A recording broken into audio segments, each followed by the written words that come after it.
Bom, vamos abrir nossas Bíblias no Evangelho de João, capítulo 15. Vamos ler apenas um versículo, o versículo 13. E hoje nós vamos analisar um pouquinho mais sobre essa amizade que o Senhor tem, essa amizade profunda que Ele deseja ter com cada um de nós. Então, que o Espírito do Senhor, irmãos, faça uma visita na sua vinha. Ele já habita no coração de todo aquele que creu, mas que Ele venha desvendar os nossos olhos, para que nós possamos então enxergar, além da letra, a Ele mesmo. Então, irmãos, a nossa oração é que esse tempo não seja um tempo para mais um conhecimento bíblico, mas que possamos então, com a ajuda do Senhor, experimentar em realidade espiritual as doçuras desta amizade preciosa que Cristo deseja ter com cada um de nós. Então, João 15, verso 13, está escrito assim: ninguém tem maior amor do que este, de dar alguém a própria vida em favor de seus amigos. Agora Romanos capítulo 5, verso 10. Romanos capítulo 5, apenas o versículo 10.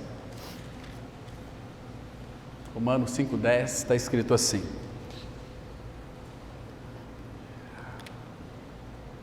porque se nós, quando inimigos, fomos reconciliados com Deus mediante a morte de seu Filho, muito mais, estando já reconciliados, seremos salvos pela sua vida. Vamos ter uma palavra de oração. Pai, nós te damos graças por essa noite. É uma noite especial, Pai, porque já louvamos o Teu nome e agora queremos ouvir a Tua voz. Que Teu Espírito traga e lance luz sobre a Tua palavra, nos dê entendimento para vermos além da letra a Ti, Senhor. Queremos ser tocados pelo Senhor.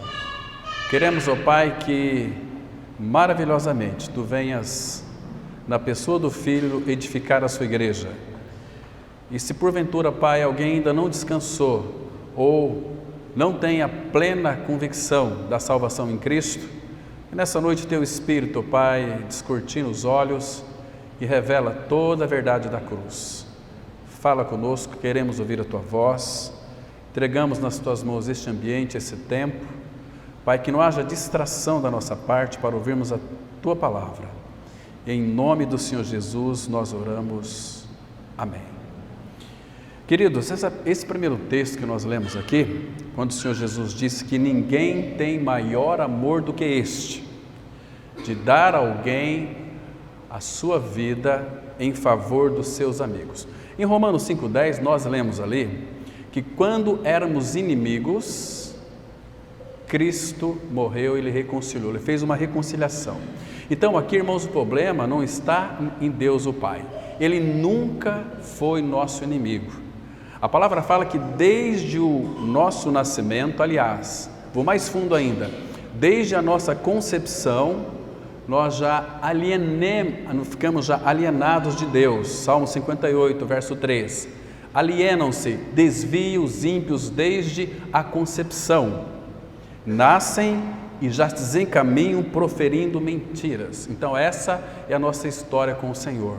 Uma vida de alienação, inimigos de Deus. Sempre fugimos de Deus, mas louvamos a Ele porque Deus, mesmo antes da fundação do mundo, já nos contemplava. E Ele já sabia aqueles homens e mulheres que iriam desejá-lo, que iriam crer nele. Então por isso Ele manifestou, Ele revelou a sua graça. Nesse texto aqui, o Senhor Jesus, com essas palavras, Jesus Ele revelou qual era o desejo de Deus desde o primeiro dia da criação. E qual era? Era convidar, e Jesus sempre fazia convites, homens e mulheres, para fazer parte desta relação de amizade. Essa amizade com Deus é uma amizade diferente que nós temos um com os outros. As nossas amizades, muitas delas, elas visam o interesse próprio. Nós sempre queremos ganhar algo em uma amizade. Vou fazer amizade com aquela pessoa porque de repente eu posso ser promovido em determinada área. A amizade com Deus, como era Abraão, amigo de Deus, é uma amizade totalmente diferente. É uma amizade incondicional, porque Deus nos amou incondicionalmente, individualmente, pessoalmente e também coletivamente. Ele é quem nos uniu, Ele é quem fez essa unidade. Então agora a nossa responsabilidade, como diz Paulo ao Efésios 4:3, que é para nós nos esforçarmos diligentemente por preservar a unidade do Espírito no vínculo da paz. Então nós temos uma responsabilidade diante do Senhor. Agora, irmãos, essa responsabilidade, ela não pode ser compulsória. Tem que ser uma responsabilidade, como Deus quer, voluntária. Tem que haver uma disposição do nosso coração para com o Senhor.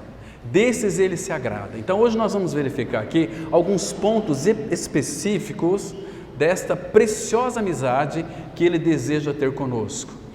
Ele é o Deus doador, que deu o seu Filho Jesus Cristo. Nós falamos hoje pela manhã que na época do Antigo Testamento as pessoas tinham medo de Deus. Elas tinham medo, mas medo mesmo. Quando Deus foi visitar o seu povo lá no Monte Sinai, quando Ele desceu naquele monte, aquele monte fumegava. Então, Isaías vai dizer, 33 verso 14, que os ímpios, eles ficam assombrados. O temor se apodera dos ímpios, o medo se apodera deles. E eles dizem, quem de nós habitará com um fogo consumidor? O nosso Deus é um fogo consumidor. A palavra de Deus, Jeremias 23:9, diz que é fogo e martelo que quebra a pedra, que esmiuça a penha. Então, mas para nós hoje que cremos no Senhor, que já fomos libertados do nosso pecado, nós que já cremos que fomos atraídos no corpo de Cristo lá na cruz quando Ele foi crucificado, nós que já morremos com Ele, ressuscitamos com Ele, Cristo é a nossa vida, não apenas Cristo é a nossa vida, mas a Trindade Santa veio para dentro de nós, não do nosso lado, irmãos. A palavra fala que o Espírito de Deus já habita em nós. O Espírito Santo habita em nós e o Espírito do Cristo glorificado habita em nós também. Então, a Trindade habita em nós. O Deus 3 vezes santos. E o que nós ganhamos com isso? Primeira coisa, é uma coisa chamada vida. Hoje nós vemos um cristianismo de aparência externa, mas sem vida. E quando nós recebemos o Senhor Jesus Cristo, o Espírito Santo traz toda a realidade espiritual divina para dentro de cada um de nós. Então nós temos em Cristo toda a suficiência divina para todas as coisas. Então Ele é aquele que nos satisfaz plenamente. Porque se nós estudarmos as Escrituras com bastante cuidado, nós iremos descobrir que na pessoa de Cristo, todas as nossas necessidades são elas supridas. Irmãos, até as criancinhas pertencem ao Senhor.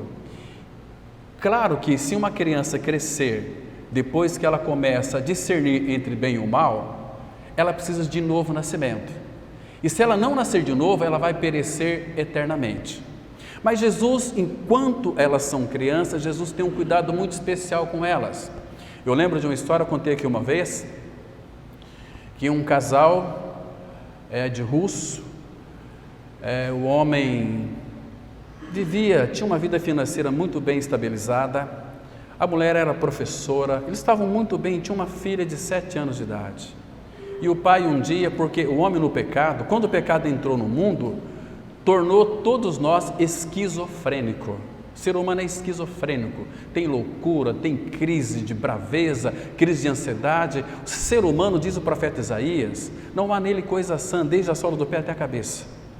Ele essencialmente, ele é um pecador e o pecador é perverso, é que a inclinação do pecador sempre é para o mal, nunca é para o bem. Então o pai um dia chegou em casa totalmente transtornado e assassinou a sua esposa, dando um tiro nela, e depois se matou também, se suicidou. E a criança de 7 anos viu toda aquela cena. Então, uma tia então adotou essa criança e trouxe para a casa dela, era uma cristã, e começou a falar de Jesus para ela. Então ela congregava numa comunidade e disse para o líder daquela comunidade: olha, a partir do domingo que vem eu vou trazer a minha sobrinha. E como aquele líder já conhecia o caso dela e tinha muitas crianças naquela salinha, então outra pessoa ministrou e o próprio pastor foi dar aula para aquelas crianças, na qual estava aquela menina de 7 anos de idade.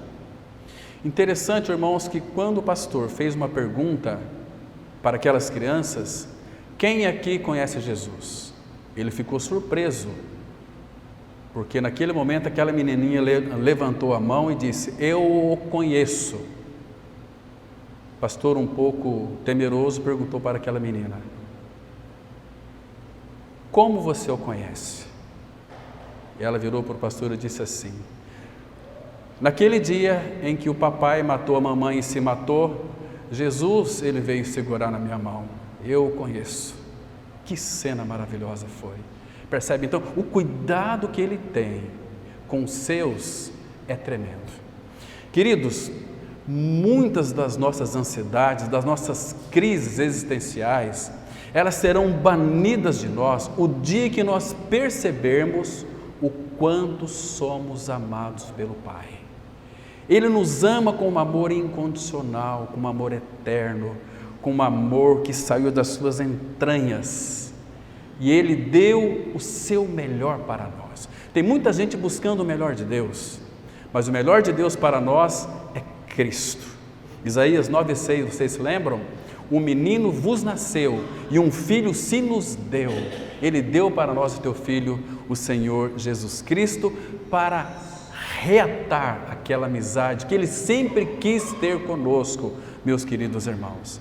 Então, era como o Pai, o Filho e o Espírito Santo pudessem guardar aquela alegria, aquele amor, aquela glória, aquela confiança de poder sempre compartilhar conosco aquilo que Ele é em realidade espiritual. Porque Deus, Ele não deu apenas uma salvação para nós, Ele deu o Filho para nós, entregou o Filho dele, e o Filho voluntariamente quis fazer a vontade do Pai. Irmãos, é uma arrogância da nossa parte pensarmos que o Senhor Jesus Cristo veio a este mundo para nos libertar dos nossos pecados em primeiro lugar, porque não é isso que aconteceu. Se você ler a Bíblia com bastante cuidado, você irá perceber que em primeiro lugar o Filho se entregou ao Pai. Ele disse assim, usando ali o profeta Isaías, lá no capítulo 6, depois que Isaías foi purificado do seu pecado, Deus disse, vamos dizer, naquele conselho eterno da Trindade, olha que conversa linda a Trindade ali: a quem enviarei e quem há de ir por nós? Então Isaías estava prefigurando Cristo, disse assim: eis-me aqui, envia-me a mim. E no Salmo 40 está escrito que: eis aqui estou, ó Deus, para fazer a tua vontade. Remove o primeiro para estabelecer o segundo. Ele veio voluntariamente. Deus não enviaria o seu Filho se Cristo não dissesse assim. Cristo amava tanto o Pai que Ele queria fazer os desejos do coração do Pai. O Pai amava tanto o Filho que queria ter uma família de muitos filhos, mas para isso Ele já sabia que o pecado entraria no mundo e que nos separaria de Deus. Isaías 59:2. As nossas iniquidades fazem separação, os nossos pecados encobrem o rosto dele para que não vos ouça. Então, aquele Deus que era tão temeroso lá no passado, que as pessoas tinham medo dele, mas era o mesmo Deus do Novo Testamento. Mas no Novo Testamento Deus resolveu disfarçar então. Ele veio assumindo uma forma humana. Então, aquelas pessoas que tinham medo de Deus, agora não tinham mais medo de Deus, porque o Deus encarnado poderia conversar com eles ali sem nenhum problema. E a palavra fala que Jesus é amigo de publicanos e pecadores. Ele nunca foi nosso inimigo, irmãos. Nós que éramos inimigos dele, porque quando Adão pecou, o veneno da serpente foi inoculado em nós, veio para dentro de nós. Então nós nascemos pecadores, com aquela árvore do conhecimento do bem e do mal. Todos nós nascemos com essa árvore que foi plantada por Satanás, que é bem e mal. E você sabe, na sua experiência diária, que antes de conhecer o Senhor, você não sabia se era bom, se era ruim, porque você queria fazer o bem, mas o mal que estava em você não permitia isso. Então, era o pecado que habitava em você, e você se irritava, você era muito implicante, você era uma pessoa que se explodia facilmente, é o mal reinando ali, mas você não queria fazer aquilo, mas era maior do que você. Mas Cristo, como Cordeiro de Deus, Ele veio para remover isso de nós, Ele veio para matar essa natureza adâmica, perversa, que Satanás colocou dentro de todo pecador. E foi lá na cruz que Ele tirou o nosso pecado, irmãos. Que coisa maravilhosa! Então, Ele queria restaurar essa preciosa amizade. Então, se nós cremos, a exemplo de Abraão, nós fomos constituídos amigos de Deus. Mas lembre-se de uma coisa, essa palavra amigo é diferente da nossa amizade filéu. Amigo vem do AM, do amor, vem do agapau, do amor incondicional de Deus. Ele tem essa amizade conosco, fruto daquilo que Ele é em essência, um amor incondicional, um amor que nos amou até o fim. Jesus disse isso, Ele sempre nos amou. Agora, queridos, se o nosso Senhor não subisse naquela cruz, toda a nação iria perecer. Porque imagina, irmão, se Cristo, Ele poderia ter voltado para a glória do Monte da Transfiguração, Ele poderia ter voltado do batismo lá do Rio Jordão, porque Ele é o Filho de Deus. Deus amou o mundo de tal maneira que deu o seu único Filho. Deus tinha apenas um único Filho, Jesus Cristo. Por isso que Ele disse assim em João 14,6, eu sou o caminho, a verdade e a vida, ninguém vem ao Pai senão por mim. Tem que passar por Cristo, e passar por Cristo, irmãos, precisa de passar pela cruz. Há uma cruz. Vocês se lembram daquele último sumo sacerdote Caifás? De Arão até Caifás houve 80 sumos sacerdotes. E Caifás, ele trouxe uma profecia muito interessante a respeito da morte de Cristo. Aqui mesmo em João, no capítulo 11, vocês podem voltar um pouquinho para trás aí. João, capítulo 11, 49 em diante. Caifás, ele era então o último sumo sacerdote. Depois nós temos diante do Pai o nosso sumo sacerdote. Ele é sacerdote para sempre, segundo a ordem de Melquisedeque, o nosso Senhor Jesus, tá? Muito interessante. E aí ele diz assim no versículo 49, João 11, 49, Caifás, porém, um dentre eles, sumo sacerdote naquele ano, advertiu-os dizendo, vós nada sabeis, nem considerais que vos convém que morra um só homem pelo povo e que não venha a perecer toda a nação. Queridos, prestem atenção agora ao versículo 51. Ora, ele não disse isso de si mesmo, mas sendo sumo sacerdote naquele ano, profetizou que Jesus estava para morrer pela nação, e não somente pela nação, agora escute aqui, mas também para reunir em um só corpo os filhos de Deus que andam dispersos. Eu e você, nós estamos dispersos, irmãos. Lembra aquela vez que você ouviu o Evangelho, a palavra de Deus? Aquela palavra desceu nos teus ouvidos e foi para o teu coração. Era Jesus reunindo você, inserindo você, batizando você, 1 Coríntios 12, 13, em um só Espírito fomos batizados para dentro de um corpo, a vida da igreja, para que fôssemos um. Então, Ele reuniu as ovelhas perdidas da casa do papai e congregou-as, como nós estamos aqui nessa noite hoje. Por que nós estamos aqui? Porque Ele nos uniu, Ele nos congregou. E o que houve ali naquela cruz? Irmãos, a palavra de Deus fala em Hebreus 2, versículo 9, que Jesus, enquanto estava ali na cruz, o que ele estava fazendo ali? Tirando o nosso pecado. E outra coisa que é muito profunda ali, irmãos, a palavra fala que ele na cruz estava provando a morte de todo o homem, ou por todo o homem. A tua morte eterna fazia parte daquele cálice da ira de Deus, no qual ele bebeu sem deixar nenhuma gota. Porque quando Cristo estava na cruz, os nossos pecados foram colocados nele. Então Deus em Cristo julgou o meu e o seu pecado, Romanos 8,3. Que coisa linda, irmãos. E agora, graças ao Senhor, que o apóstolo Paulo vem dizendo em Romanos 8,1, agora, claro, quando cremos no Senhor, na nossa morte e ressurreição com Ele, nenhuma condenação há para os que estão em Cristo Jesus. Então temos que estar em Cristo, é nele que nós estamos. Jesus disse essa mesma palavra lá em João 5, versículo 24. Em verdade, verdade vos digo, quem ouve a minha palavra e crê naquele que me enviou, não entra em juízo, ou condenação, ou julgamento, porque já passou da morte para a vida. E Paulo vai dizer essa mesma palavra lá em Colossenses 1,13. Ele nos libertou do império das trevas e nos transportou para o reino do Filho do seu amor, uma amizade restaurada. Irmãos, estar em Cristo. Irmãos, eu fico muito triste às vezes pensando como nós somos tão distraídos, irmãos, de Cristo. Não levamos Ele a sério, não levamos a palavra dEle a sério. Irmão, se você olhar para a tua estrutura corporal, a palavra fala no Salmo 103, que Ele conhece a nossa estrutura e Ele sabe que nós somos pó.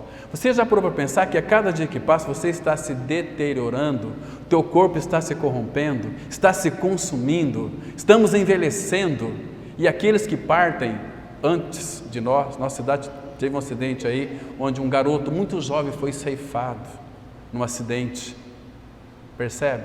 Então, irmãos, não nos distraiamos de Cristo. A vinda dele é certa, mas a morte nossa também ela é iminente, qualquer instante nós podemos partir. E se você fosse hoje, do jeito que você está aqui hoje, você está preparado para encontrar com teu Deus? E se Ele te chamasse? Então, queridos, mas não pense, jamais imagine que isso seja uma ameaça, muito pelo contrário, é uma exortação feita em amor. Irmãos, e nós temos uma tendência de ser crente religioso, misericórdia. Você para pensar, há mais de 2000 anos, guarde bem isso, mais de 2000 anos de tradição religiosa em nossa mente, que nos contaminaram com uma ideia bastante equivocada de que o amor de Deus é algo que nós precisamos conquistar. Não é isso, irmãos? Esse é o esquema da religião. Você tem que fazer para ser aceito. Fazer isso, fazer aquilo, fazer a obra de Deus. Queridos, antes de fazer a obra de Deus, lembre-se que você é a obra de Deus. Se Ele não fazer, ou se você deseja fazer a obra dEle, primeiro Ele tem que fazer a obra dEle em sua vida e Ele preparar para o ministério. Eu tenho o ministério da palavra. Nós não temos o ministério da palavra, o ministério é do Espírito. Nós estufamos o peito, eu tenho o ministério da pregação. O ministério é do Espírito, todos os ministérios da igreja é do Espírito. Como há muita diversidade no corpo de Cristo, Ele reparte os seus dons. E 1 Coríntios vai mostrar que em tudo fomos enriquecidos nele, de modo que não falta para nós coisa alguma, irmãos, nenhum dom nos falta, percebe? Porque nós temos o Deus Espírito Santo habitando em nós. Muitos têm aquela ideia assim, eles pensam da seguinte maneira: se fizermos o que o agrada, se fizermos aquilo que agrada a Deus, Ele vai nos amar. Mas se não fizermos, não, essa é uma história totalmente diabólica. Ele nos ama incondicionalmente, não fomos nós que fomos a Ele, foi Ele que veio em nós se identificar conosco para ser um de nós. Imagina Jesus sentado com os pecadores, ali os discípulos, publicanos, Eles não tinham mais medo de Deus, porque eles não sabiam que Deus estava em Cristo. Agora Deus poderia gozar da companhia deles e eles da companhia de Deus encarnado. O Deus, claro que a encarnação não cabe na nossa mente, porque, irmãos, aquele que criou o universo e todas as coisas, nem mesmo o universo pode contê-lo. Como que Ele se encarna na pessoa de Jesus Cristo? E quando nós cremos, é uma loucura, irmãos, isso. O mundo não vai entender isso jamais, é por revelação. Porque agora o Deus Trino vem morar dentro de nós. Olha que coisa mais interessante. Você imagina como é a nossa responsabilidade no nosso dia a dia, no culto da vida aí fora, na expressão da glória de Deus aí fora. É muito profundo, irmãos. Então, nós temos que abandonar essa ideia de religiosidade, temos que fazer para Deus nos amar. Não é dessa forma, irmãos. Temos que abandonar isso, e isso não é fácil, porque está impregnado em nossa alma. Então, o que Deus vai fazer? Primeiro, Ele vai mostrar que é pelo seu amor. 1 João 3,1 está escrito assim: vede que grande amor nos tem concedido o Pai, a ponto de sermos chamados filhos de Deus, e de fato somos filhos de Deus. Não é eu fazendo coisas para amar a Deus. Vede que grande amor. Que tamanho que é o amor dele? Do tamanho dele. Qual o tamanho de Deus? É infinito. Então Jeremias 31,3 vai dizer o seguinte: com amor eterno eu te amei, por isso com benignidade eu te atraí. Este amor eterno é um amor que não tem começo e nem fim. Antes de você nascer, você já era amado. Você entende o amor eterno de Deus? Você nem tinha nascido, mas Ele já te contemplava e Ele já te amava, porque é um amor eterno. Como que vamos definir a eternidade? Não tem como. Então nós somos amados desde a fundação do mundo. Quando foi que Cristo morreu? Apocalipse 13:8, Cordeiro que foi morto desde a fundação do mundo. 1 Pedro fala que o sangue de Cristo foi derramado, conhecido antes da fundação do mundo. Eu e você já éramos amados antes da fundação do mundo. Não é maravilhoso isso? Com amor eterno eu te amei. Mas é um amor que foi provado, não é um amor abstrato. Lembra de Romanos 5:8? Mas Deus prova o seu próprio amor para conosco pelo fato de ter Cristo morrido por nós, sendo nós ainda pecadores.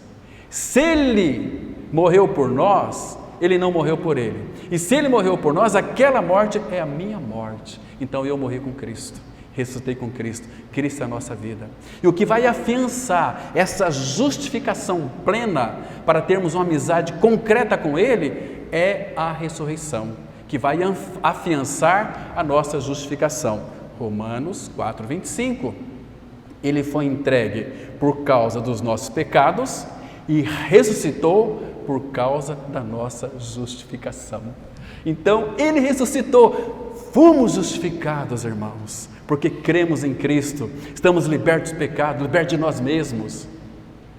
Nós fomos libertos da nossa maior tranqueira, que é nós mesmos. Que delícia ser liberto de você, do teu velho homem, da sua natureza perversa. Agora você tem dentro de você a natureza divina, a vida zoe de Deus. Ele vos deu vida, estando vós mortos nos delitos e pecados.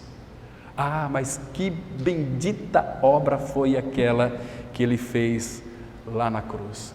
Por isso, irmãos, Deus entende, você também sabe disso, que passar de uma ética religiosa baseada no comportamento para uma relação com raízes mais profundas no amor de Deus, não é uma transição simples.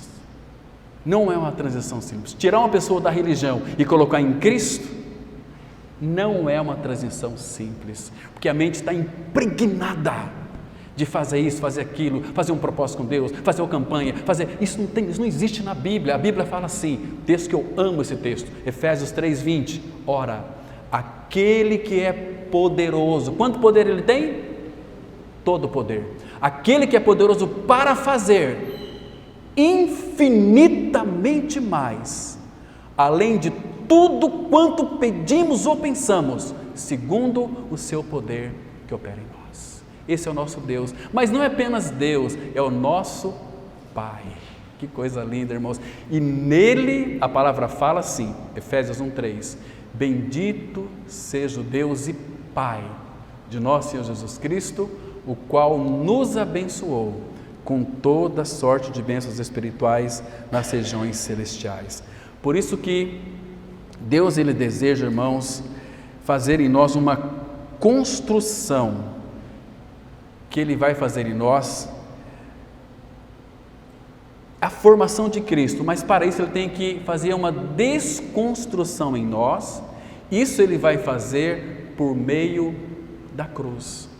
Ele tem que destruir a nossa velha vida. Como é que se destrói uma velha vida, a natureza perversa? É eu fazendo jejum? É eu orando demais? E eu lendo muita Bíblia? Não. Isso Ele fez lá em Romanos 6,6. Vocês se lembram? Romanos 6,6 está escrito assim: sabendo isto, que o nosso homem velho foi com Ele crucificado. Para quê?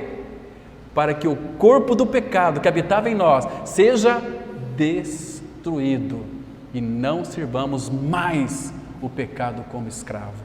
Romanos 6,14, a palavra fala que o pecado não terá domínio sobre vós, pois não estáis debaixo da lei, e sim da graça. Oh, irmão, que coisa maravilhosa!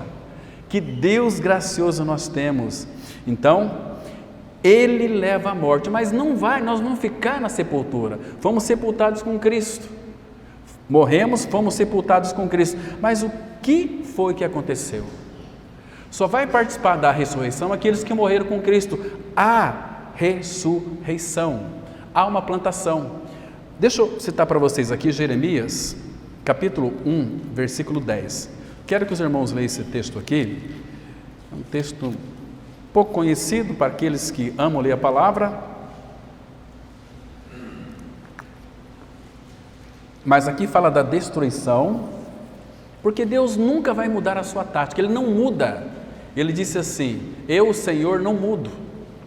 Então Jeremias 1:10, aqui o chamamento do profeta Jeremias. Agora ele chega no versículo 10, ele diz assim: olha, Jeremias 1:10, olha que hoje te constituo sobre as nações e sobre os reinos, para arrancares e derribares. Está vendo aqui? Deus primeiro tem que fazer uma desconstrução, para arrancares e derribares, para destruíres, velho homem crucificado, para que o corpo do pecado seja destruído, destruíres e arruinares. Então a casa velha vai para o chão. Deus não faz reforma na nossa casa velha, Ele destrói, né? E também, depois que destruiu, e também para edificares e para plantares. Sabe como é que Paulo interpreta isso em apenas um versículo? 1 Coríntios 15:36, ele diz assim: insensato, o que tu semeias não nasce se primeiro não morrer. Vai nascer, mas tem que morrer. Vai ressuscitar, mas sem morte não há ressurreição. E não é morrer fisicamente, é você crer pela fé que você foi inserido no corpo de Cristo, que você foi crucificado, que você foi morto, e Cristo é a sua vida pela ressurreição. Como diz Colossenses 3:3, morrestes e a vossa vida está escondida com Cristo em Deus. Este é o evangelho que liberta. Não é nós fazermos coisas para Deus, para Ele nos amar. Evangelho é Deus fazendo. A religião é assim, você tem que subir uma escada até o último degrau para encontrar com Deus. O Evangelho é Deus descendo a escada na pessoa de Jesus Cristo para encontrar o homem miserável no último degrau e levá-lo para a glória.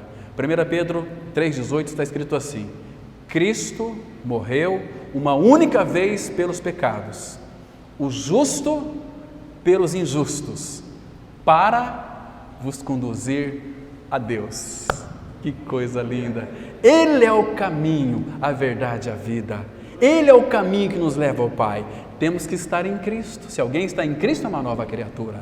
As coisas velhas já passaram, eis que tudo se fez novo. Nova vida, Não é que Ele vai pegar uma vida lá na prateleira celestial e dar para nós, não. Ele vem morar dentro de nós quando cremos nessa verdade, porque Ele quer ter uma relação de amizade íntima com cada um de nós.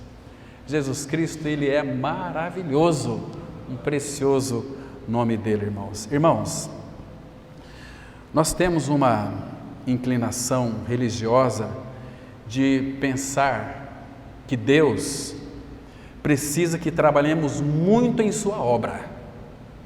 A gente não pensa assim? Trabalha bastante para que Ele nos aceita.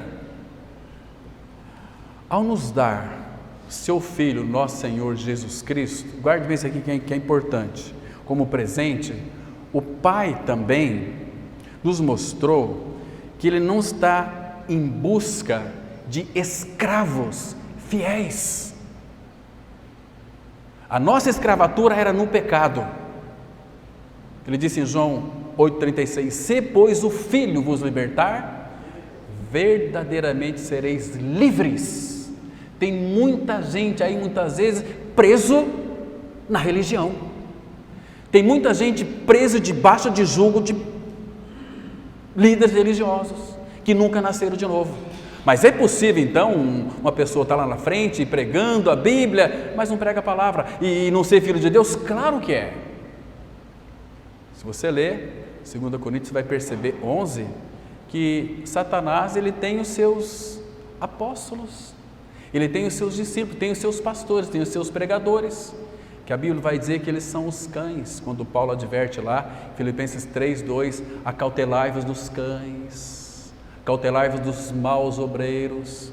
E ele vai interpretar para nós Isaías 56, verso 11, tais cães são gulosos, são pastores que nada compreendem, cada um vai para a sua ganância, todos eles sem exceção. E Apocalipse 22:15, a palavra fala que triste que é, irmão, fora ficam os cães, os pastores que nunca nasceram de novo, porque hoje ser pastor, irmãos, é profissão, não é função. No corpo de Cristo, todos os irmãos têm uma função, o cargo da palavra, oração, enfim. Mas o pastor trabalha em ministério integral. Não, senhor, não, senhora.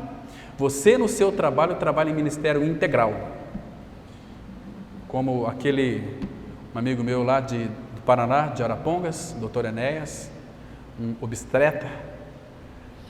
Ele trouxe muitos pecadores no mundo. Teve um dia, estava fazendo uma cesárea de uma jovem senhora de 24 anos, o marido e a família, os pais do outro lado esperando para ver a criança, que era um menino. Então o médico fez ali a cesárea, tirou o menino.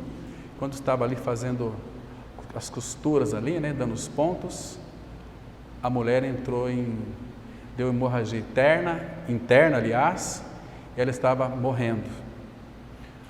O anestesista e os enfermeiros e o médico, a própria medicina, eles são limitados. Disse assim, começou a olhar para o outro, o que podemos fazer? Não tinha mais o que fazer a medicina.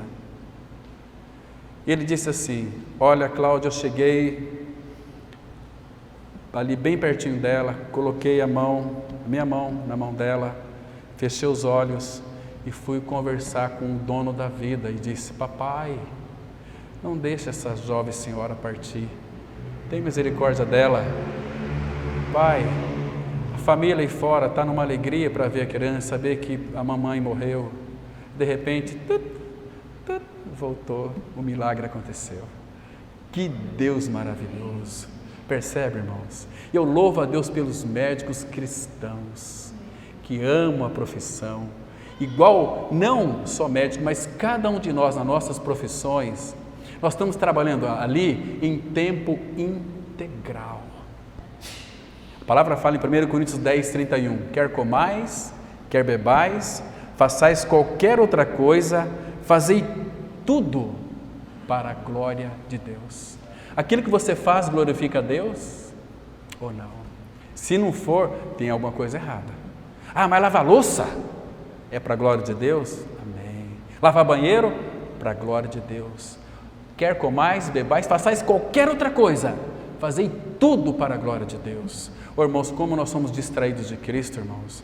Nós fazemos aquilo que nós achamos que é melhor, nós fazemos aquilo impensavelmente, levianamente, sem levar o Senhor em conta. Irmãos, considere o Senhor em todos os teus caminhos. A palavra fala em Provérbios 3,6 para nós reconhecermos Ele em todos os nossos caminhos, porque Ele deseja e quer endireitar as nossas veredas. Nossas veredas são todas tortas, então Ele quer endireitar nossas veredas, aplanar os nossos caminhos. E Ele é um Deus grande, um Deus soberano, um Deus poderoso que pode todas as coisas. Então, quando o Pai deu o seu Filho Jesus, seu único Filho, como presente para nós, o Pai nos mostrou, irmãos, que não está em busca de um trabalho de escravos, mas Ele quer filhos, filhos nos quais Ele ama, para servirmos a Cristo. Então, lembra que na salvação você não teve nenhum esforço, você foi atraído no corpo dele. João 1,12, a palavra fala assim, eu estou citando muito o texto da palavra, João 1,12, mas a todos quantos o receberam, deu-lhes o poder de serem feitos filhos de Deus, a saber, aos que creem no seu nome. A palavra crer significa estar unido a Ele. Nós estamos unidos a Cristo, e essa união, irmãos, é uma união indissolúvel, ninguém pode mais desfazer, porque Ele disse que foi assim. Ele disse assim, irmãos, acompanhem comigo, por favor, no Evangelho de João, capítulo 10, versículo 28. João 10, versículo 28 e 29. Vou ler o 27 também, é muito interessante. Diz assim, João 10, versículo 27, 28 e 29.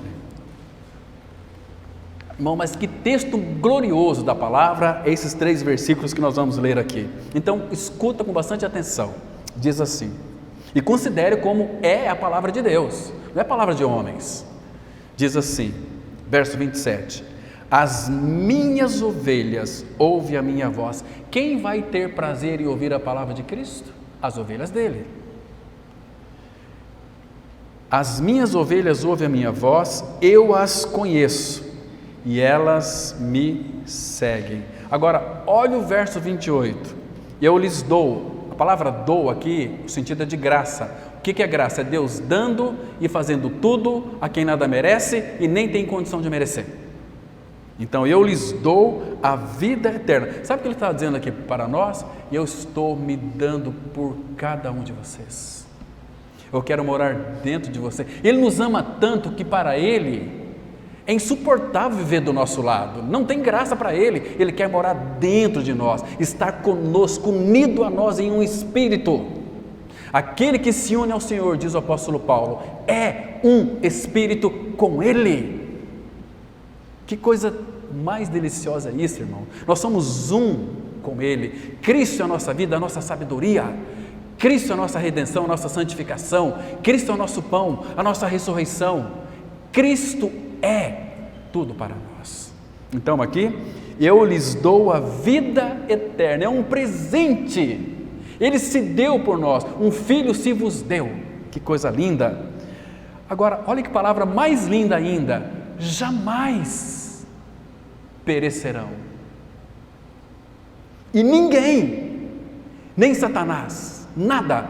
Já vou mostrar outro texto que vai mostrar que não tem como ser separado deste amor. E ninguém as arrebatará da minha mão. Nós estamos nas mãos do Todo-Poderoso, do Senhor, e muito bem seguros.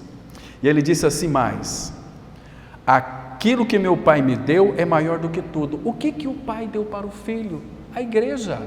João 6,37, ele disse assim, todo aquele que o Pai me dá, vem a mim, e o que vem a mim, de maneira nenhuma o lançarei fora. Então, todo aquilo que o meu Pai me deu é maior do que tudo, e da mão do Pai ninguém pode arrebatar. E eu e o Pai somos um. Ah, irmãos, que segurança nós temos em Cristo Jesus, que segurança nós temos quando nós descansamos na suficiência da palavra de Deus, porque ela é a verdade. Paulo vai dizer o seguinte: pela graça vocês são salvos, mediante a fé. Isso não vem de vós, é dom de Deus. Não vem das obras, daquilo que nós fazemos, para que ninguém se glorie. Ele se doou a cada um de nós. Então, Deus, Ele se doou a nós na pessoa do Senhor Jesus Cristo. Irmãos, eu tenho uma convicção, eu penso que nada realiza mais o propósito divino do que quando esse amor invade a sua vida completamente, depois o transforma e o guia pelo resto da sua vida como uma manifestação de sua glória. Irmãos, a palavra vai mostrar de uma forma tão clara, tão linda, que nós, enquanto estivermos aqui na terra, nós seremos a expressão da glória de Deus. Olha o tamanho da nossa responsabilidade. Claro que quando estamos preparados, Ele vai nos preparar para isso, nos deixar perfeitos. Talvez tem pessoas que Deus vai aperfeiçoando ela dia a dia, aperfeiçoar ela até 40 anos, para usar um dia apenas. Você vai estar preparado? Então, você vai fazer aquela obra, mas na realidade, quem faz aquela obra é o Espírito Santo em nós. Ele vai fazer em nós, para nós, quando formos realizar alguma coisa para Ele, nós vamos fazer, mas quem vai operar é Ele. Então Paulo fala assim: de Deus nós somos cooperadores. Eu vou fazer, mas quem vai operar é Ele. Você está me compreendendo, irmãos? Que é lindo isso, porque as nossas obras, Isaías vai dizer o seguinte: Senhor, concede-nos a paz, porque todas as nossas obras Tu a fazes por nós. Olha que descanso. Então é um trabalho, é um serviço que não tem CC, que não tem suor. Deus não quer o nosso suor, irmão. Lembra de Caim? Caim cultivou a terra, plantou, produziu, trouxe um cesto as primícias da terra, o melhor da terra para Deus. Deus disse: olha, não, Caim. A palavra fala que Deus rejeitou a Caim e a sua oferta.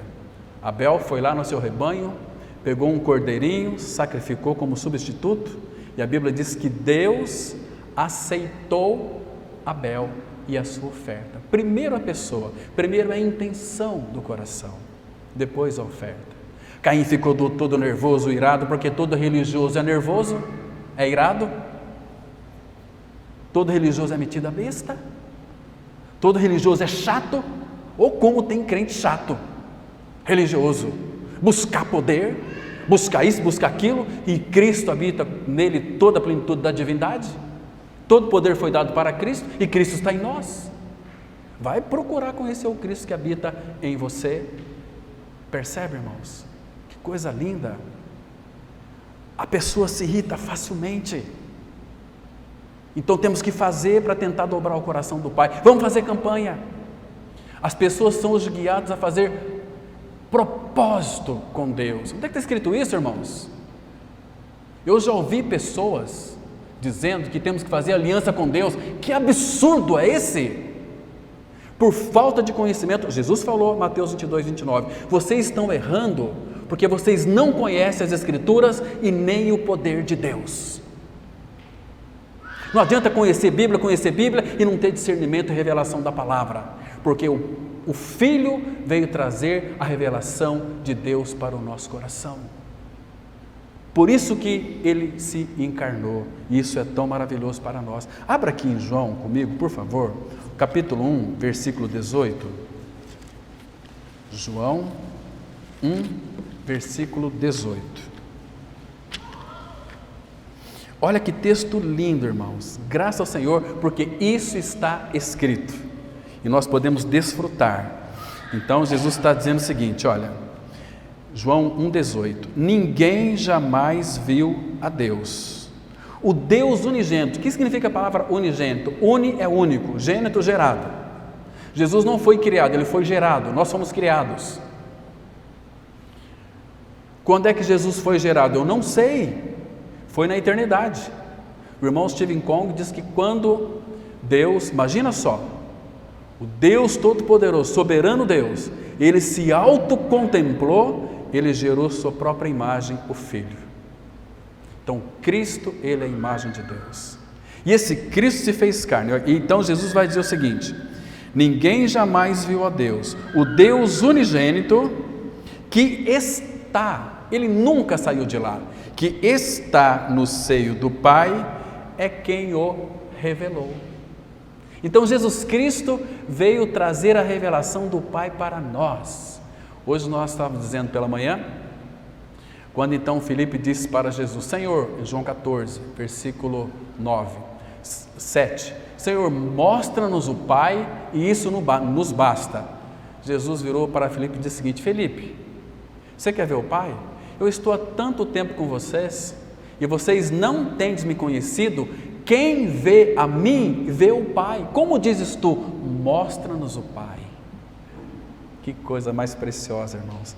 Esse é o nosso amado Senhor. Então, Ele veio trazer a revelação do Pai. O amor de Deus, irmãos, o Deus verdadeiro, sempre Ele age sobre nós. É um amor que é tão profundo que desafia a compreensão humana. Como é que nós vamos compreender a dimensão do amor de Deus? O amor infinito, amor eterno, um amor que não se ufana, um amor que não se ensoberbece, um amor que não arde em ciúmes, um amor que, 1 Coríntios 13:7, tudo crê, tudo sofre, tudo espera, tudo suporta. Este é o amor ágape de Deus. E este amor, irmãos, quando cremos no Senhor, quando Cristo ascendeu à glória de Deus, lembra que o Atos 2:33, ele resume o Salmo 133. No Salmo 133 está escrito assim: ó, quão bom e agradável viver unidos os irmãos, é como óleo precioso sobre a cabeça de Arão, primeiro sumo sacerdote. Aquele sumo sacerdote, para ser consagrado ao sacerdócio, ele tomava um banho de óleo. Aquele óleo descia para a sua barba e depois para as suas vestes. É uma figura linda do derramamento do Espírito, porque em Atos 2:33 ele vai resumir o Salmo 133 em um versículo apenas: exaltado, pois, à destra de Deus, Jesus, tendo recebido a promessa do Espírito, ele derramou sobre vós. Cabeça, ele é o cabeça, o vencedor, o capitão da nossa salvação. O óleo recebeu, desceu para a barba e para as suas vestes. Vestes ali fala do seu corpo que é a igreja, que somos nós. E um outro texto que é mais lindo ainda, que vai mostrar, Romanos 5:5 diz assim: e não somente isto, mas também nos gloriamos nas tribulação, porque a tribulação produz paciência. Ora, o amor de Deus é derramado em vossos corações pelo Espírito Santo que vos foi dado. Tudo é pela graça. Então nós temos, irmãos, o amor de Deus, que não veio até nós em conta-gotas. O amor de Deus veio até nós, sabe de que maneira? Ele foi derramado, este amor infinito de Deus, que é amplo, que é largo, que é alto, que é profundo. Efésios 3. Quem vai conhecer este amor? Irmão, sabe o que nós deveríamos fazer? É aprendermos a nos lambuzar no amor de Deus. Senhor, eu preciso te amar cada vez mais, porque aquele que não ama o Senhor é anátema. 1 Coríntios 16, versículo 22. Se alguém não ama o Senhor, seja maldito, seja anátema. Você ama o Senhor? Responde aí no seu coração. Você ama Ele? É uma importante pergunta, irmãos. Nós não podemos fugir dessa pergunta. Agora, queridos, a maior prova do seu amor por nós está ali na cruz do Calvário. Nós já citamos aqui Romanos 5:8, né? Que Deus prova o seu próprio amor para conosco pelo fato de ter Cristo morrido por nós, sendo nós ainda pecadores. Nós não somos mais pecadores hoje, somos santos em Cristo Jesus. Por quê? Porque a Bíblia diz: sede santos porque eu sou santo. Hebreus 12, 14, segui a paz com todos, a santificação, sem a qual ninguém verá o Senhor. Você é crente ou você é um santo? Quem vai entrar na glória? Crente? Crente até o diabo é. Vai entrar evangélico? Muito menos. Quem que vai entrar lá? Santo. Filho de Deus em Cristo Jesus, nova criatura. Se alguém está em Cristo, é uma nova criatura. As coisas elas já passaram, ficaram lá na cruz, no corpo de Cristo, crucificadas e mortas. Meu irmão, então trata-se de um aspecto da cruz muito interessante, que está sendo ignorado nesses últimos dias. As pessoas parecem que têm medo de pregar Cristo e a cruz. 2 Coríntios 5,14, o bendito texto, graças ao Senhor, porque está escrito, e lá está escrito assim: o amor de Cristo nos constrange, julgando nós isto, um morreu por todos, Jesus, logo todos morreram. Irmão, irmã, preste atenção, se essa não for sua experiência com Cristo, que você morreu e ressuscitou com Ele, escute o que eu estou dizendo, você está perdido eternamente. Mas cada um tem a sua experiência. Eu tenho muita experiência com o Senhor, diferente das de vocês e vocês também, mas naquilo que concerne a obra na cruz, é a mesma. Jesus atraiu todos, crucificou a todos, levou à morte todos. Você vai dizer que tem outra experiência? É que lá, já pessoas já vieram falar para mim o seguinte: é que lá na tua igreja, eu não tenho igreja, eu faço parte da igreja, sou membro do corpo de Cristo. Lá na tua igreja tem uma doutrina, cada igreja tem uma doutrina, mas que bagunça que é essa? Onde? O Espírito Santo, irmãos, Ele é aquele que estabelece o senhorio de Cristo na igreja. Não é nós, não é doutrina de homens. Jesus vai falar desses que ficam inventando aí doutrinas e regras e mandamentos. O profeta Isaías também, que maquinalmente aprendeu, deixa as pessoas num cabresto, e aqui, cuidado, olha Deus, eu orei por vocês, está sobre a minha cobertura espiritual. Que imundícia é essa? Como que eu posso ser cobertura espiritual para a sua vida? Cristo é o teu pastor, não eu. O Senhor é meu pastor, nada me faltará. Eu sou apenas um cooperador do Senhor dentro da assembleia. Isso que importa, irmãos. Nós temos um pastor. Quem morreu por você na cruz? Foi eu ou foi o teu pastor? O nosso pastor? O nosso pastor. Cristo que morreu na cruz e levou você a morrer junto com Ele. Irmãos, mas eu quero concluir dizendo o seguinte: que Deus nos ama mais do que nós podemos imaginar.